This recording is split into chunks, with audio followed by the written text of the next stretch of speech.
Great, very cool. Well, I think we have a pretty good group here. I want to thank everyone from the current scholar class and the alumni who have joined us this evening. Really appreciate your time. I want to thank the 2020 scholars and advisors for bringing up the idea and the suggestion for this medical careers panel. I'm very happy to welcome, on behalf of the Presidential Scholars Foundation and the Alumni Association, our three panelists today. I will briefly introduce them. If anyone is having any issues with hearing the audio or seeing the videos, please let us know in the chat. Natasha Turkmani will be moderating the chat for a Q&A after our panel discussion. I'm Linda Yao. I'm a 2006 scholar. I'm very excited to have this conversation tonight with you all. So without further ado, let me briefly point out our panelists, and then I'll let them introduce themselves. We have Dr. Anand Parekh joining us from Washington, D.C. We have Dr. Anisha Abraham joining us in the middle of the night from London. So she loves us and she loves the scholars. And we have Dr. Janice Herbert-Carter joining us from Atlanta, Georgia. So thank you all very much for your time.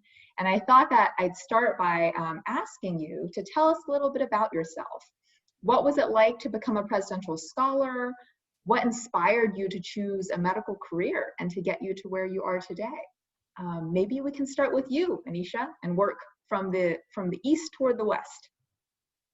Well, thank you again for hosting this panel. It's lovely to see so many presidential scholars, and I'll just say that I chose a career in medicine because I loved working with people, and young people in particular, and I'm currently a pediatrician, and I specialize in the care of teenagers.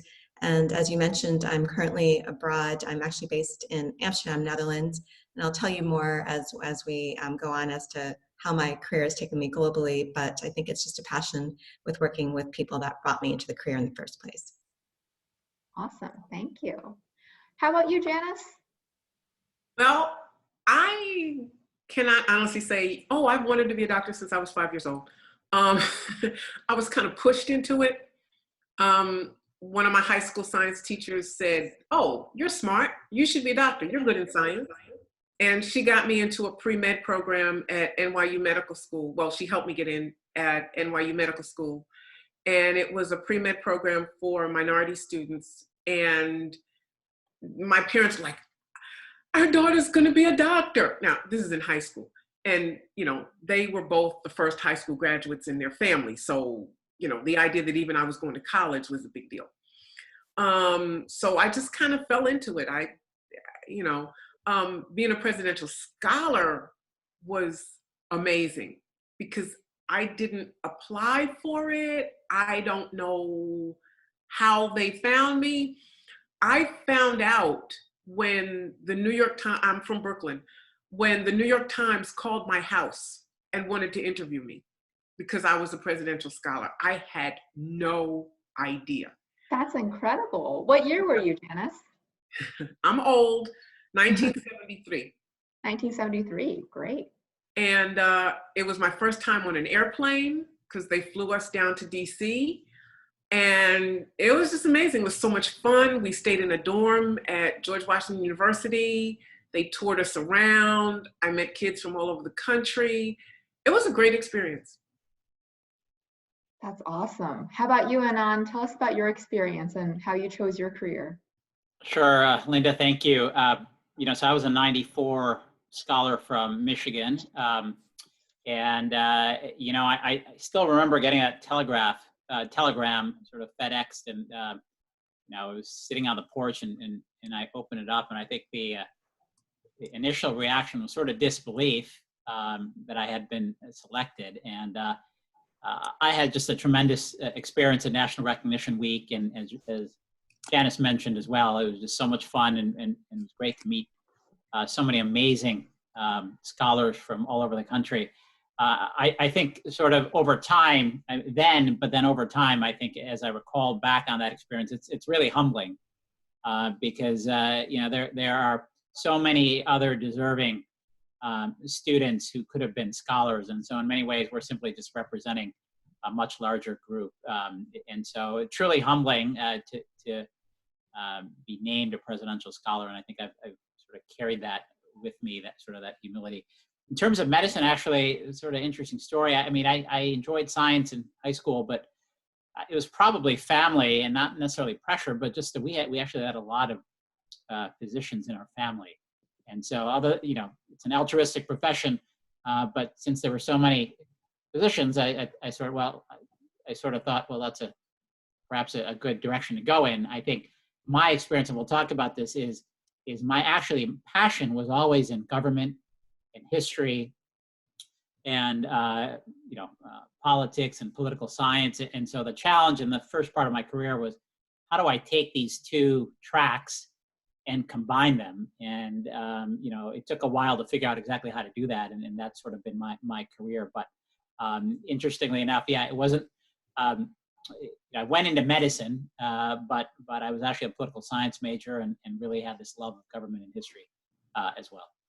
Oh, that's great. Well, we'll want to hear about that next. To the scholars and the alumni who are in the audience, I want you guys to know, if you have any questions at all, please submit them in the Zoom chat. Now that you've heard a little bit about the backgrounds of each of our panelists, submit them in the chat and we'll take questions in about, the next 20-30 minutes in the order that they come. So definitely welcome your thoughts and anything that you're curious about. So kind of moving on that same thread, maybe you can start for us, Anand. I wanted to ask, in addition, for each of our panelists, in addition to your clinical practice and research, you've each chosen to apply your medical experience to another field, such as public policy, public health, education. At what point in your career did you decide to tackle another discipline? And how did you prepare for it? Who helped you along the way? Well, certainly, I think there were a lot of mentors along the way.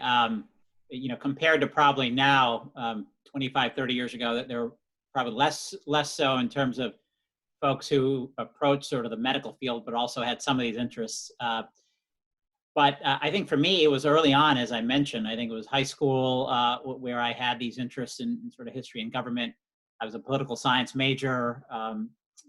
Between undergraduate and medical school, I spent some time in the public health school to get a degree. So sort of all throughout, and then I'm a board certified internal medicine physician. Even during my training, I always sort of sought opportunities to try to engage in public policy.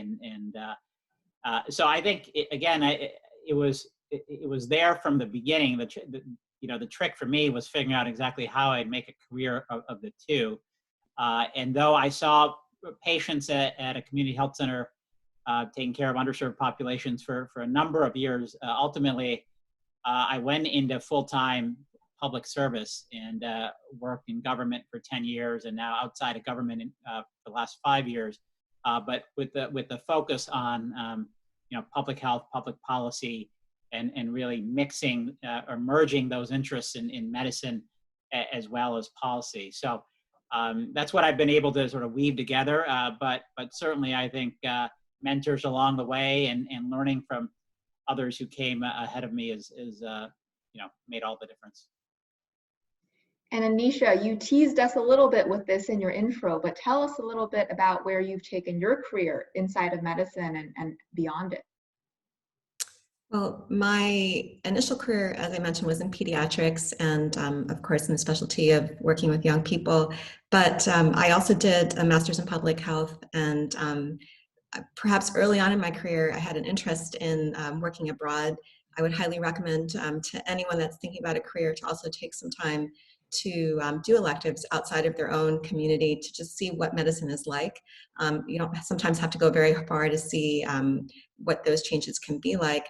I had the fortune of doing an elective in India when I was a medical student, and I think that really planted the seed of the importance of, again, working abroad, working in developing countries. And I continued throughout my medical career to go back to developing countries to do work. And through perhaps serendipity, about 10 years ago, and through my husband's career, we also moved abroad, initially to Hong Kong, where I had a job working in the School of Public Health there, and more recently in the Netherlands. And through all of that, I think I've had a tremendous interest in working with teens that are in multicultural and global settings, and as I mentioned, also in developing countries. So I think, again, just the interest in working in different communities was probably seminal to that, but also my interest in public health is something that I continue to do, and I teach in the School of Public Health, and I do research in public health, and I think that medicine and certainly working clinically is very important, but I think that thinking, as Anand has, about the broader applications and how we can do things from a public health standpoint is also very important as we think about medicine. And do you and Dr. Parekh like cross paths in your day-to-day work, or share notes behind the scenes? I certainly follow all of what he's doing, and I think that in some ways we have parallel work in terms of thinking about policy and global health, but we haven't collaborated just yet. Yeah, well, it's always good to have these things so we can sort of, nice to meet after so many years, Anisha. Absolutely. Awesome. Janice, tell us a little bit about how you tackled the medical field and beyond, and who helped you along the way. Mm-hmm.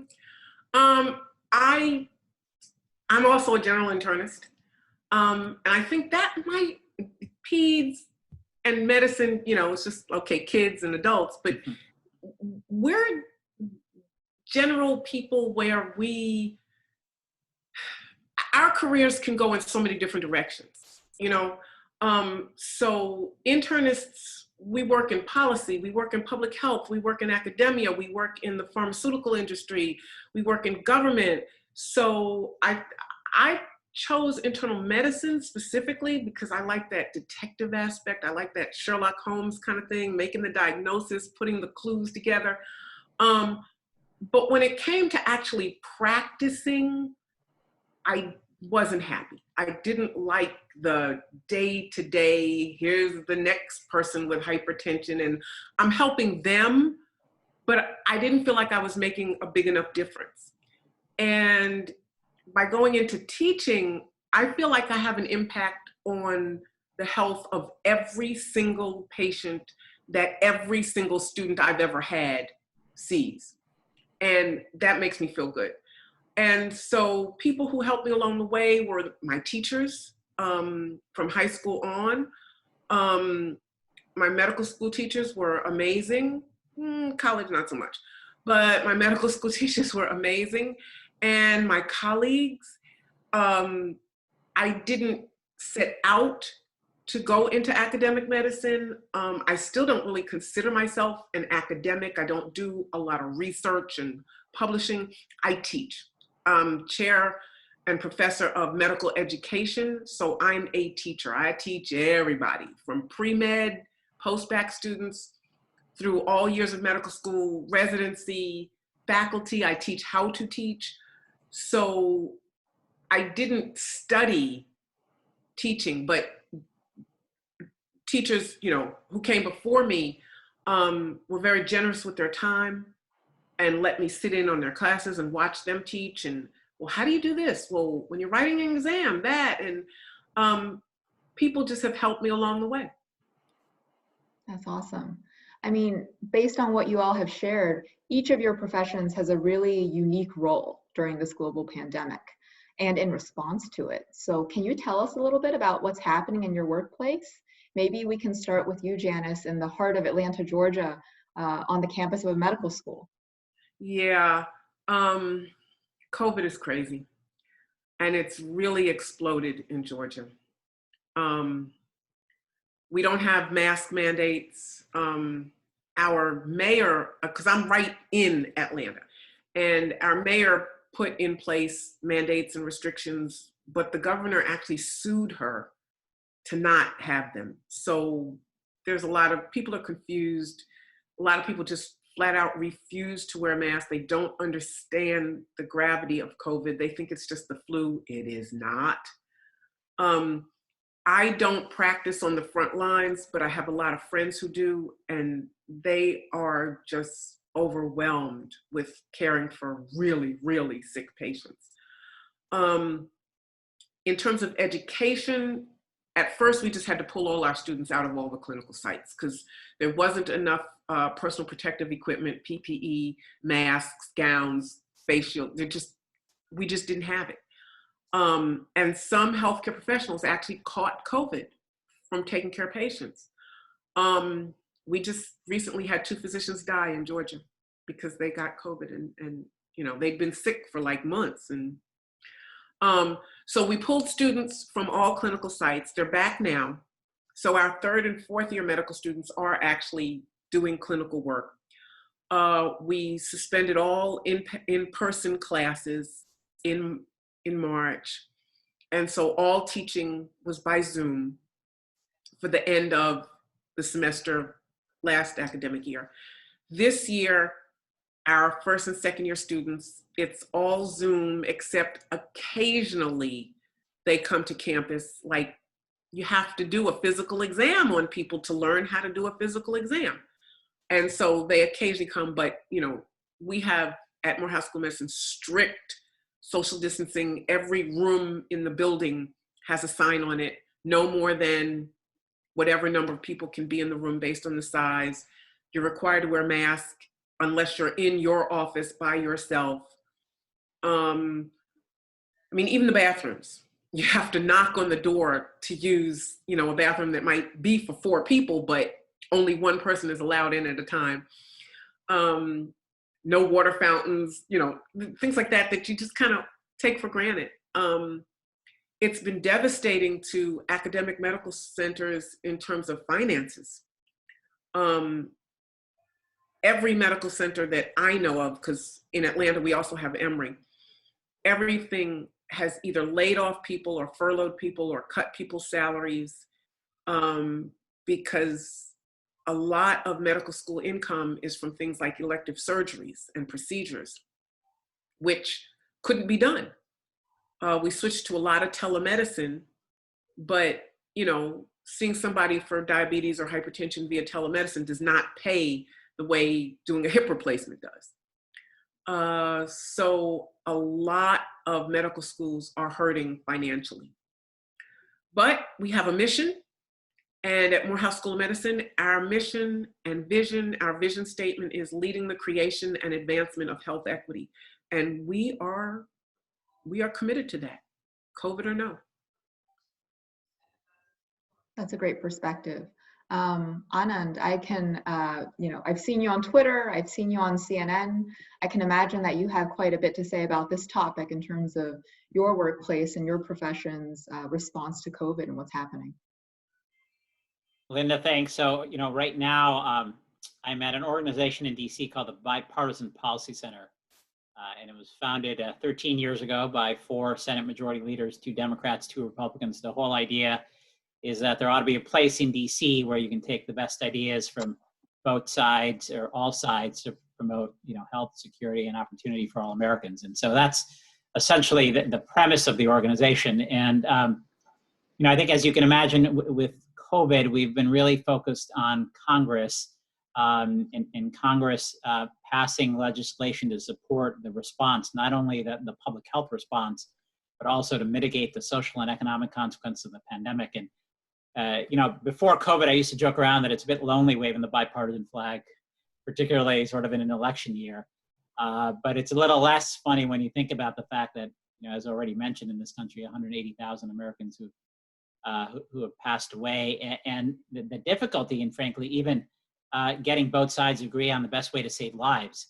And right now, you know, both sides are trying to come up with another package on the public health side to increase funding for testing and tracing and stockpiles and schools so schools can open up, but also focusing on, again, the economic consequences, looking at unemployment, assistance and housing and nutrition. But it's been very difficult, unfortunately, for both sides to come to an agreement. And that is unfortunate, discouraging, and depressing. So it is a little bit of a challenging time for bipartisanship. I think also being in a presidential election year where it's such a polarizing environment makes it difficult as well. And unfortunately, the response to COVID-19 has become so politicized as well. So there are a lot of challenges, I would say, Linda, in sort of the environment that I am in a day-to-day basis. I am full-time now teleworking, so I'm not going into DC. So that has been sort of a new experience as well. We're learning how to work through Zoom and all these Teams and all these different Skype and all these different formats. And to a certain extent, it's been a great sort of a valuable tool. On the other hand, you sort of miss that relationship building and that in-person communication, particularly in the policy world. You need that to forge the collaborations, for effective policy. So, but yeah, that's a little bit about sort of my environment right now. Yeah, it's an interesting challenge, to say the least. Anisha, maybe you can tell us a little bit about what you're seeing in Amsterdam, and I don't know how much you're keeping on top of what's happening here in the States, but maybe your perspective on that as well from afar. Right. I certainly am keeping very much in touch with what's happening in the United States. I think it's hard not to. We are also moving back to the United States, so I really also am thinking about this because it's so different from the international perspective. Part of my work has also been working with young people and parents and caregivers around the world in terms of helping them to cope with COVID. And I can certainly say that kind of touching on what Anand has been bringing up, the policies and certainly how COVID has been handled in other countries, and certainly here in the Netherlands it's quite different. And young people are going back to schools. We're able to kind of go back to life in a much more normal way. Of course, our numbers are increasing, but we do, of course, see the benefits of having a much more standardized policy where communities really working together. They are using masks in certain cases or doing contact tracing. And again, in general, our numbers are much lower than other places. And I certainly see that in other communities where I've worked before, to include places like Hong Kong or even neighboring Germany. So I do think it's interesting to see the difference of having good policies in place and again, having people work together for the common good to make sure that those numbers decrease. But as I mentioned, a lot of my work has really been with coping and supporting young people, and I can see that there's a tremendous effect that it's had on children and teenagers, partly, of course, from a mental health standpoint, for not being able sometimes to go back or to see their classmates and all of those issues. I will be coming back to the US in the fall, and we'll be going into a very clinical role, and I can certainly say that many of my colleagues have been very much affected by this. As Janice has mentioned, it's had a tremendous effect when you're on the front lines of partly in terms of protection, but also just issues in terms of how we conduct medicine. Many patients are not coming in, they're not getting the routine vaccinations in pediatrics. We've also become much more effective in doing telemedicine. We're trying to get young people back now to get physicals and other care. So it's a really big issue. It's going to continue, I think, to impact us in many, many ways. And Anisha, you've spoken and written about how to help young people cope with COVID, in particular teens. So could you give us some advice on how you see that, and maybe how you take care of yourself during COVID as well? Well, I think the short answer is that this is a very challenging time, and that we all need to realize that we're not in alone, that around the world, young people and adults are dealing with this. It's not going to go away anytime soon. In my sense, it's going to be at least another 6 months to a year before we have a vaccine, probably close to a year and a half until life is normalized. I think particularly living internationally, we're very used to traveling around and going from place to place, and our ability to do that has been very much curtailed. And again, I think coming back to your question, I think it's very important that families and parents and adults are connecting with young people, making sure that they're doing okay. I think that technology, in many cases, particularly using computers and screens, have been very helpful for teenagers to stay in touch with each other, even though as pediatrician, we usually talk about not using screens, but I think in this case, it's been very helpful for kids to be able to reach out, particularly if they're not able to see their classmates. I think the whole idea of self-care is really important, particularly for physicians.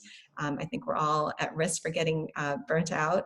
So taking time for ourselves and modeling that behavior, again, if you're a parent or an adult, for children, in terms of, getting exercise and getting good sleep, and making sure that if you have signs of depression, that you're gonna make sure you have help and support. And if you have a child, that they're talking to someone or getting the help that they need. Yeah, and Janice, you had spoken about several of your peers as well being on the front lines. So how are you and your peers handling the impact of COVID on your personal lives? Well, Anisha mentioned something that I'm really big on, which is exercise. I personally try to exercise every single day. I can't do some of the exercising that I used to do because I don't want to be in group settings. So one of my hobbies is I'm a tap dancer. I'm not going in the studio, but I walk. I've been chatting a little bit on here, and I live in a nice neighborhood right in the middle of Atlanta called Virginia Highlands, and we have sidewalks almost everywhere. So it's a walkable neighborhood. So I walk every day. It's important to have an outlet and to draw boundaries, because one of the things about working from home is it's hard to have boundaries. And I find myself, if I was at work, I would leave by 6 o'clock. But since I'm home, I find myself still working at 8 o'clock at night, So I've made a rule, I don't work on the weekends. So that may have to change some, because when the class that I'm the course director of, starts back up. But for the most part, I just don't even check email. Anybody who really needs to reach me, they can call or text me. So if your only way to know how to get me is email, then you don't need me that bad. So I don't check work email on the weekends. And you have to create fun. I used to like to go out to dinner, not, concerts, dance performances, movies. Nope. So my husband and I have come up with fun things. I like to cook, so he gives me meal challenges, and they have like little witty sayings, and then I have to research the food from someplace international and make that food. So one of my recent food challenges was, he gave me the line, I went to Stonehenge and all I got was this lousy t-shirt. So I had to create a meal from Bronze Age Britain. Now, nerd, okay? So I looked up the food that they would have been able to get access to. So like certain things were just out. They didn't have potatoes. They didn't have corn. They didn't have potatoes, tomatoes, because those were New World foods. So I made homemade oatmeal beer bread. I made, barley beer bread. And they ate, they didn't have rice, so different things. They had roast meats like lamb and things. So just creating fun things. I'm into Netflix now. I hardly ever watch regular TV, but I might, like last night we watched a Netflix original movie with Jamie Foxx. So you have to create diversions, you have to be creative. And I found through Zoom and even just texting, I'm keeping in touch more with friends who I actually wasn't communicating with as much before. So my med school classmates, we had a Zoom. My college friends, we had a Zoom. And we text more. So it's actually brought me closer together with some folks that I hadn't really been keeping up with before. Great. And Anand, what is your version of Stonehenge and tap dancing? Well, I mean, I think I'll just say it's been an interesting experience. We're all getting used to this, and think as Janice said, it's hard because there are sometimes no boundaries. So you find yourself sort of working at all different times. And the experience at our home has been, my wife is also a physician. She's a cardiologist, so she's seeing patients mostly through telemedicine. And then we have 3 young kids.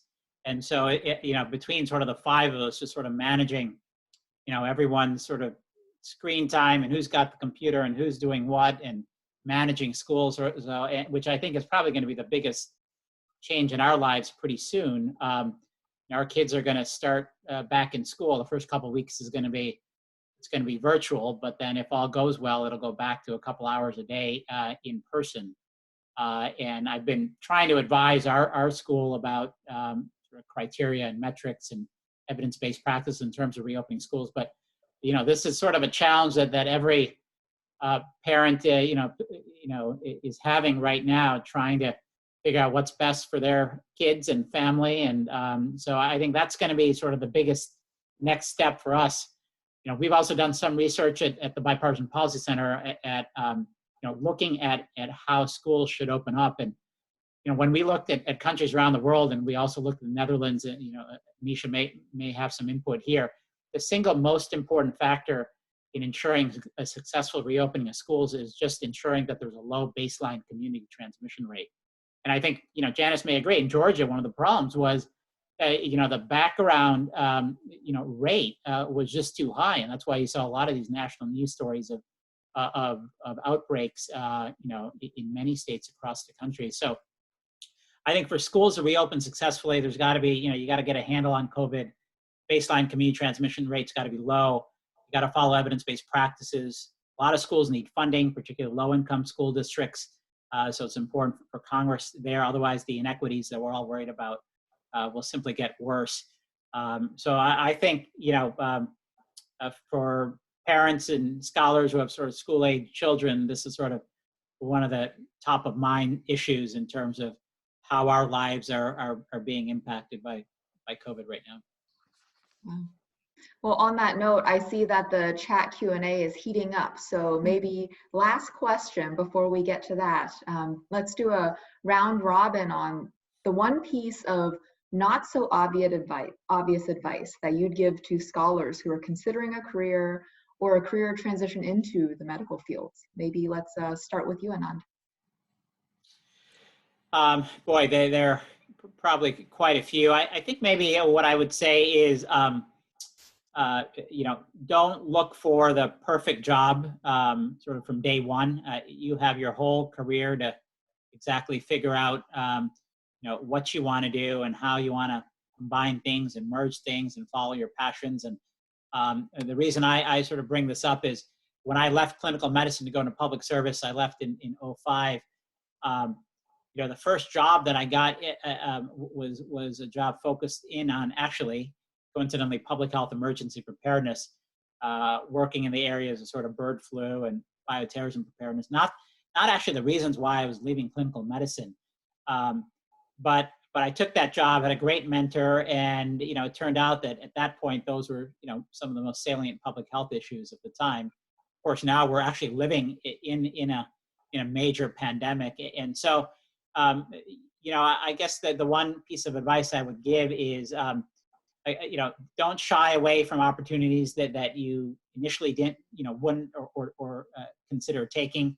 Look for strong mentorship. Again, you have your entire career to look for that perfect job, find that perfect job. You will find it over time, but don't try to feel like you need to get everything right on day one, right in the beginning. Great, thank you. And Janice, I think Anand echoed some of your earlier themes of mentorship. What would be your piece of not so obvious advice? Well, I would agree with absolutely everything I just said. Follow your passion, be flexible, because you just don't know where your path is going to take you.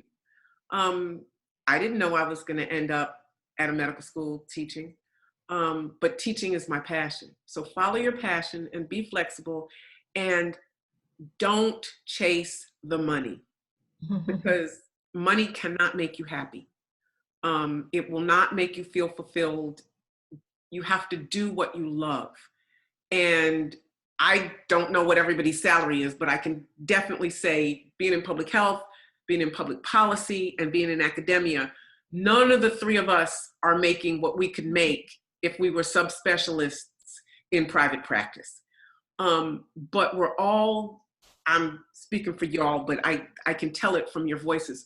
We all feel fulfilled in our careers and what we do. So don't just chase the money. Follow your passion and be flexible. Anisha, you nodded knowingly there, so maybe you can round us off. Well, I just love what both Anand and Janice have had to say, and I agree that we should always pursue our passions and to go with our instinct. And in many cases, that's probably not where the money is, but certainly in my case, it isn't where the money is. But I do think it's so important to, again, go back to where you think you can serve and where your passion is. And I think the best advice I received, particularly as I was thinking about going abroad and leaving what I thought was my career path in academia and being chief of adolescent medicine at Georgetown, which is life is not linear, our paths are not linear, it's not like a ladder, it's more like a jungle gym. And there are many different paths that we can pursue, and just being open to that and knowing there's a lot of different options that are out there, I think has served me well. I love that jungle gym metaphor. So on that note, maybe Natasha, maybe we can cue up this jungle gym of Q&A, and if you all are open to it, we'd love for you to come off mute and ask the questions when Natasha cues you up. Yeah, sure. We got a lot of great questions. First question comes from Freya. So Freya, would you like to ask the panelists your question? So my question was, as medical professionals, is there something about the overall industry or your area of work that you think those outside it don't usually see?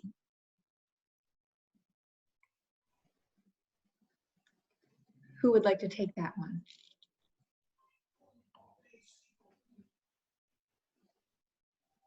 You've stumped them, Freya. Yeah, it's a good question. I'm going to answer this from the aspect of practicing medicine.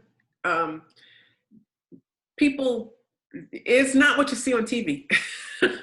You know, Grey's Anatomy and those shows, I can't even watch them because they're so bogus. So it's not what you see on TV. A lot of times it's not that exciting and glamorous, and you know, a lot of times it's really routine and mundane, but you do what you got to do, and you take care of your patients the best you can. And you know, those rare diagnoses are rare. So, you know, they pop up like every week on TV, but they don't in real life. So most of it is just the usual. But you gotta be ready when they do pop up. And a lot of people's medical problems are really social problems. And a lot of people don't recognize that. A lot of it is, I'm lonely, I'm poor, or even if not poor, but I don't have enough money to, you know, not like poor all the time, like homeless, but, you know, money problems, family problems. That's a lot of what goes on in medicine, at least internal medicine. Yeah, I'll just add by saying that, you know, I think one thing that, but sort of important to acknowledge is that physicians are human too, right? We have our goals and hopes and dreams, and I think we're seeing that right now with COVID-19. Healthcare professionals on the front line, many who have gotten sick, many who have died from COVID-19. But even before COVID-19, the issue is sort of burnout amongst sort of physicians. I mean, all of this is real, and it speaks to the point that you all already talked about earlier, the importance of all of us taking care of ourselves. But also, I would say that, you know, this shouldn't detract you from going into the profession. It's such a noble profession, such an important profession, you know, and it needs folks who are passionate And if you're going into medicine for the right reasons, you're going to have a great career. You can have a rewarding career in spite of the challenges. And there'll always be challenges. Any career line, any path that you take, there'll always be challenges. But yeah, you know, there's we talked a lot about humanity, but physicians are human, and I think more and more people outside the field hopefully are recognizing that as well, particularly through COVID-19. And I would just add on to that and to say that medicine is a long path. And I would probably say that Janice and Anand and I have spent many, many, many years studying, taking additional training and specialized training, hours in the library. And again, that's why it's so important to really pursue this for the right reasons, and to know what you're interested in doing, and why you're going into it. I would also say as a physician, particularly working with teenagers, that it's very important to take a broad approach. Sometimes someone will come in with a very specific ailment, and if we don't look at the bigger picture, and in my case, we're looking at, you know, their environment, what's happening at home, how they're feeling, you know, how they're performing in school, all of those broader issues, then sometimes we really miss how to treat a patient. And that's where, again, thinking about public health, thinking about what's happening in their families, and all of these issues are so important. And a lot of what I do when I'm working with trainees is getting them to think about the bigger picture, and not to miss that, and not just to treat what they see in front of them, but to really look at that person in a very holistic way and look at that biopsychosocial model as well. Great, awesome. Natasha, who's our next question? Our next question comes from Sophia. Would you like to say your question? Sure. Thank you guys for doing this panel. And my question was, like, how do you guys as healthcare professionals maintain your mental health, possibly like curb some of your frustration, and also keep the endurance you have against challenges in the medical field, such as this pandemic, as well as other movements such as anti-vaccination sort of ideology, especially when there's such a lot of misinformation and even intentional behavior that go against scientific advice and recommendation. And I guess more briefly, do you have any suggestions on how to breach the divide between scientific consensus and public belief?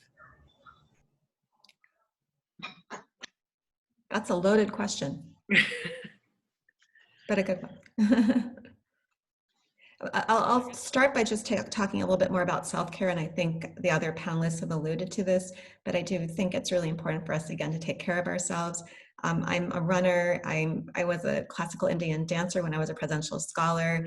I think going back, again, to whatever form of exercise that you really enjoy, and kind of building that into your regular life is so important. Like Anand, I'm also a parent and I have 2 kids, so making sure that I take time for myself. I tend to get up early to get my exercise in, so kind of building whatever routine it takes. Also, I'm a big journaler. I like to write things down, and I've been doing that since I was probably in high school. So any ways that you can in terms of self-reflection, and of course connecting with others, I think is really important to kind of get through this. I think your other question had to do with how do we handle people that have very different views. And again, I'm outside of the US, but I do think, again, reflecting on what's happening in the US, it is very polarizing. It can be very challenging. And I do think that that's where, if we have information and it's based on good research and knowledge, taking it to other platforms, as Anand and Janice have done, whether it's through advocacy, going to the media, writing blogs, getting out there, with our own social media, is a very effective way in some ways of getting the message out. And certainly, of course, working with organizations that have clout also to support that. It's not an easy path, but I do think it's really important, if we do have good information, to make sure that we can get that out.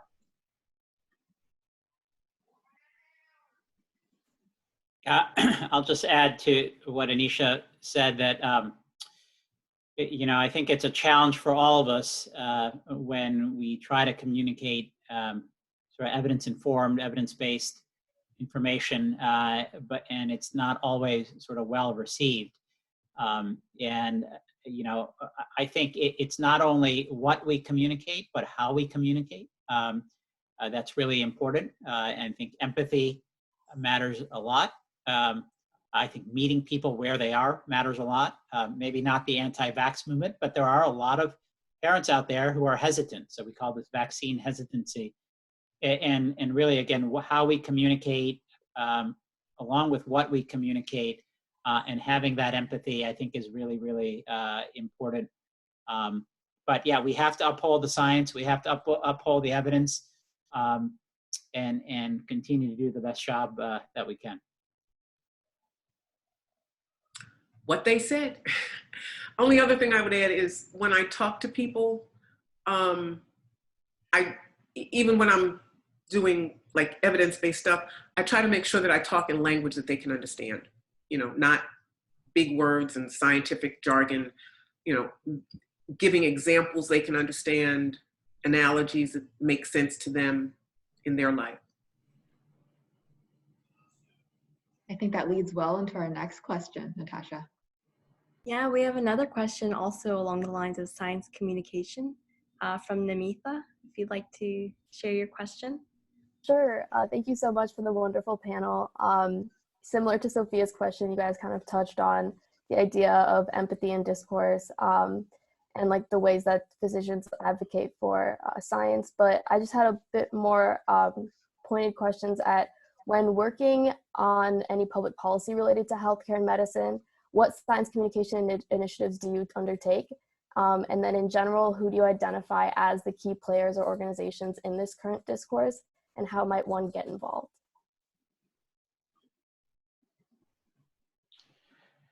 Well, maybe I'll just start sort of two initial thoughts. Obviously at sort of a national level, which is my focus right now, I think it's a lot of meeting with all sides, really. It's not just sort of both sides, but ensuring that the evidence and the science gets communicated to policymakers across the aisle.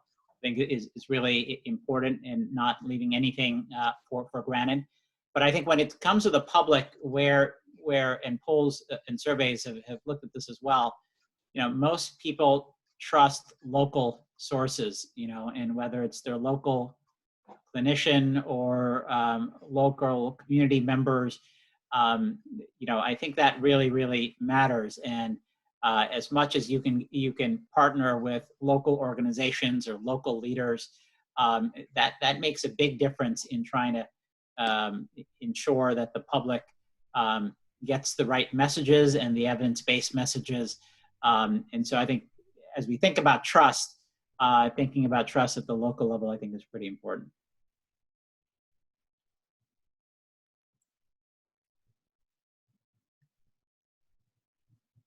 Great. Anything to add, Janice or Anisha?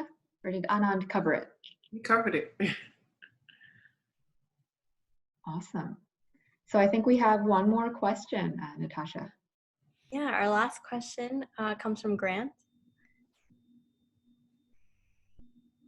Grant's still on. Yeah, so I was sort of wondering what, as physicians, your approach would be to trying to educate people about adhering to guidelines, especially mask wearing, which we've heard so much about and what's been so unfortunately contentious.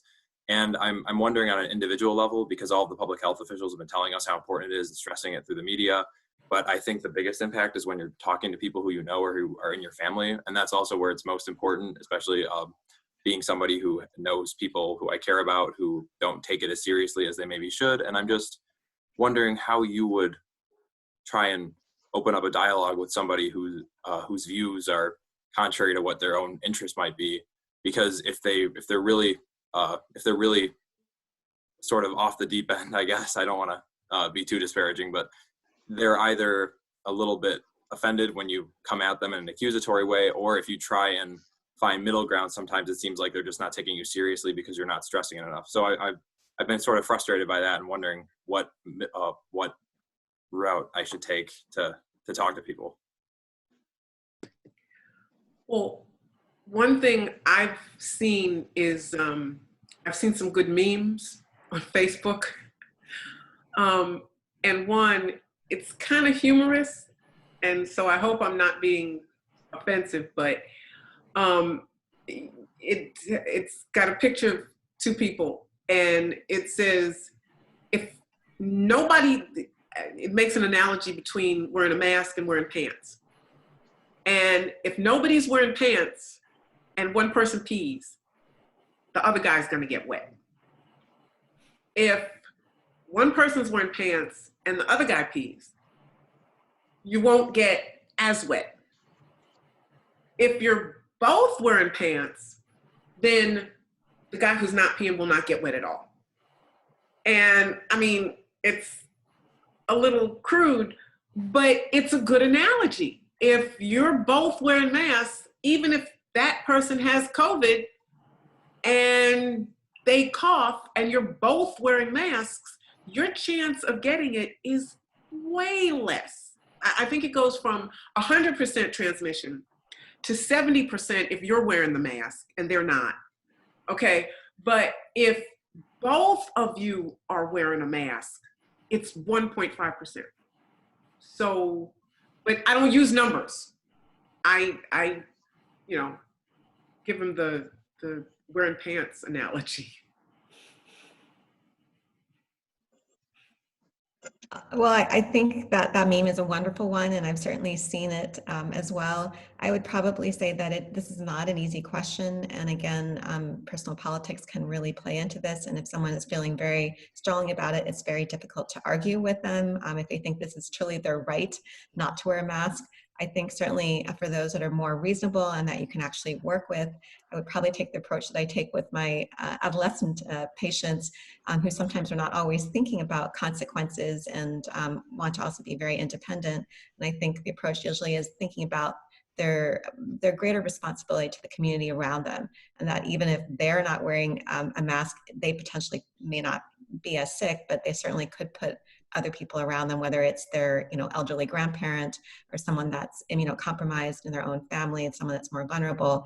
And so by wearing a mask, they're actually, again, it's not so much about themselves and their own level of immunity, but it's about the greater good and the greater protection of the people around them and people that they may love and care very much about.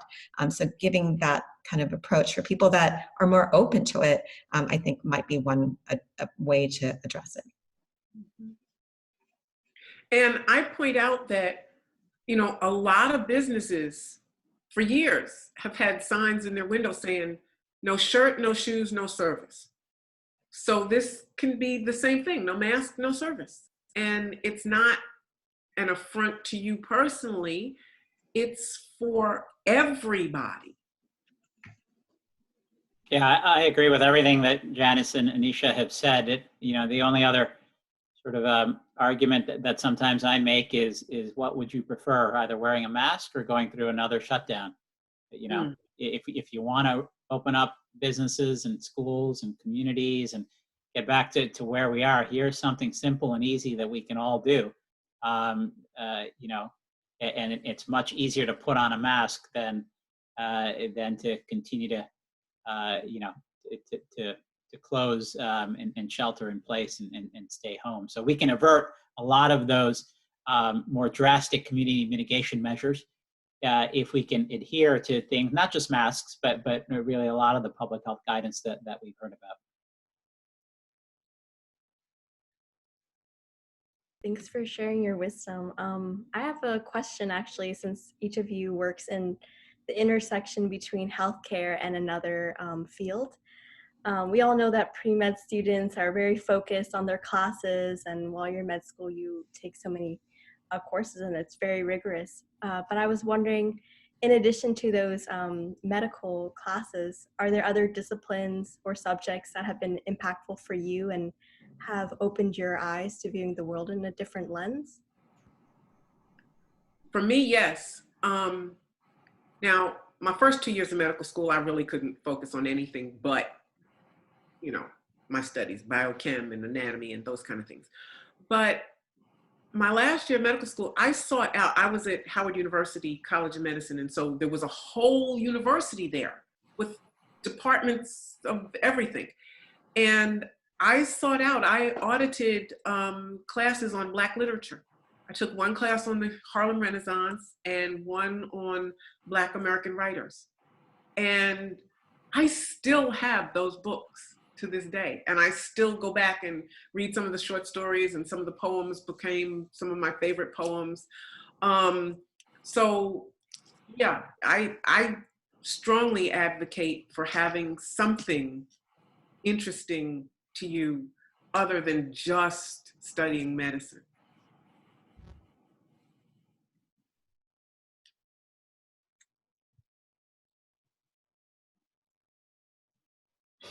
I'm looking to Anand to see if he's got an answer.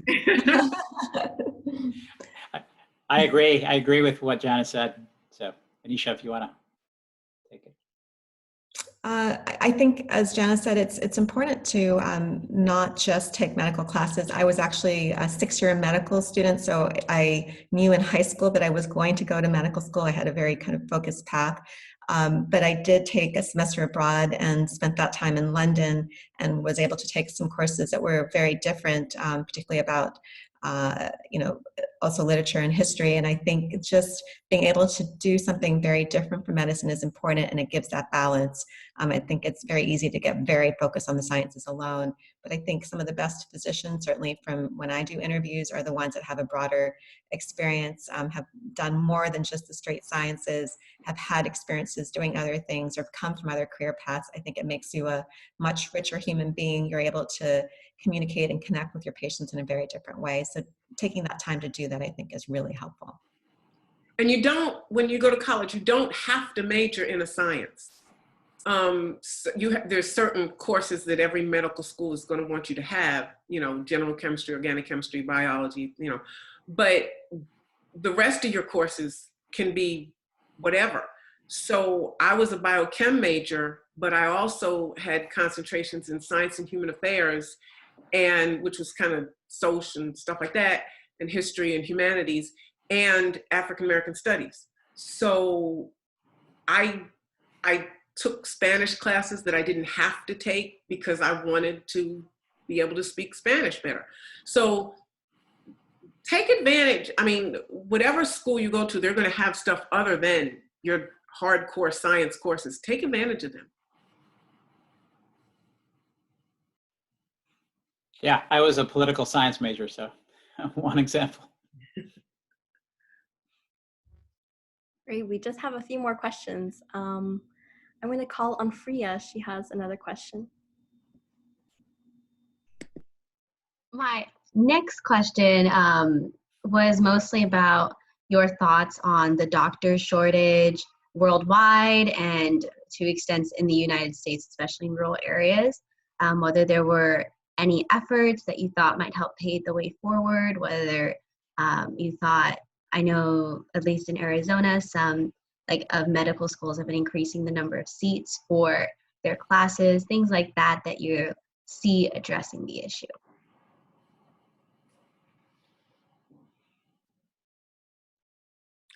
Well, increasing the number of seats in medical school is good, but part of the problem is there's a bottleneck at the residency level. So most residency spots are paid for through the Medicare system. And unless Congress allocates more money for residencies, then just increasing the number of seats in medical schools isn't going to be enough.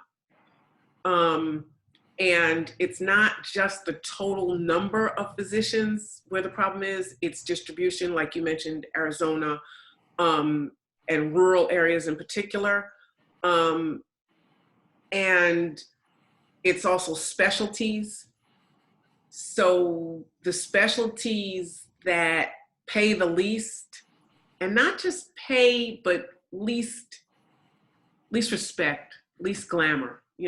People think, surgeons are everything. Well, they're important, but people who do basic pediatrics and give kids shots, people who do preventative care in internal medicine and family medicine, that's important, but we don't get the glamour. So some of it has to be just a societal attitudinal change, and some of it has to be pay. And some of it has to be more support. And I don't just mean financial support, but just more support for physicians who do practice in rural areas where, you know, you can't just send your patient to, you know, some super subspecialist because they're not there. So it's kind of a complicated problem. It's not just the numbers. And I would agree with Janice. I think that it's a systemic issue. I know that medical school tuition, for example, has been a big issue, and that a lot of young people looking at careers are debating whether or not they want to go into medicine, particularly looking at salaries down the line and the amount of money that you may have to pay and the amount of loans you'll need to have down the end. When I went to medical school, I actually had a scholarship through the military and served in the Army for several years after. And during that time, there was also, I think, a public health scholarship, which actually encouraged young people to go into rural communities. And so building up those programs, I think, are really important, partly to get people to not have very high student loans afterwards that they have to pay back, but also encourage and incentivize people to go into communities that are underserved and serve them. And then, as Janice mentioned, there's still a lot of I think differences and discrepancies in terms of how people are paid in medicine. So a lot of my classmates, for example, went into surgical subspecialties, and I think there's still a real huge need for primary care, for example, in many parts of the country. So changing that pay structure to make, for example, a pediatrician or family practice doctor get the same amount of money or a little bit more, I think also helps with that need. So I think there has to be a big change in terms of how medicine is conducted in the US to help improve people perhaps thinking about it, but also serving the areas that have the greatest need. I think Janice and Anisha have covered pretty much all the points, culture and reimbursement incentives. I think the only other point I'd make is the need for more underrepresented minorities to go into the field, and it takes sort of everything that they already mentioned, but that is a big need, the need for culturally competent care. But if we're really going to tackle some of the inequities and disparities that we know, we need to diversify the field as well. And so public policy solutions that get at that, I think, are really important.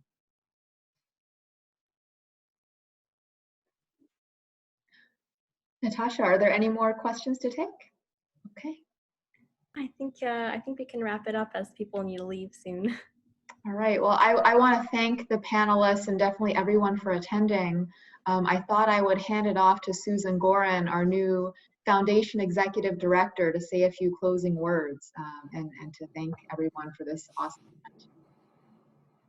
Hi, everyone. I'm Susan Goren. I'm the new Executive Director on an interim basis of the Presidential Scholars Foundation. First, I want to thank Linda and Natasha, as well as Janice, Anand, and Anisha for tonight. I have had, so today marks the beginning of week 4 of my tenure in this position. When you receive your medallion on Friday, you will see my introductory remarks, my background, and a few things about that.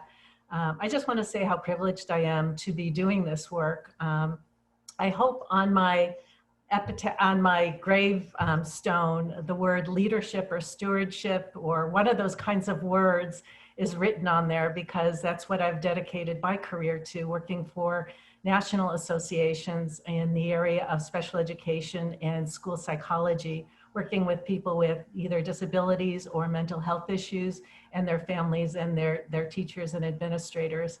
And this panel especially has been checking all the boxes of all the important issues, whether you go into the medical field or not. Just knowing about some of the wisdom that has been shared tonight has been terrific. The one piece I want to add is that I was on a Zoom for university mental health professionals talking about the return of their students for either on campus or virtual learning. And one of the things that I took away was, instead of asking one of your students or one of your colleagues or one of your friends, how are you today? Asking, how is your mental health today?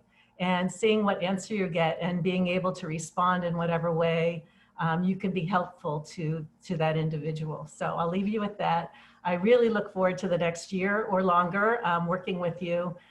Again, I've had the privilege of meeting many of you either on Zoom or on phone, and I look forward to continuing that. So thank you.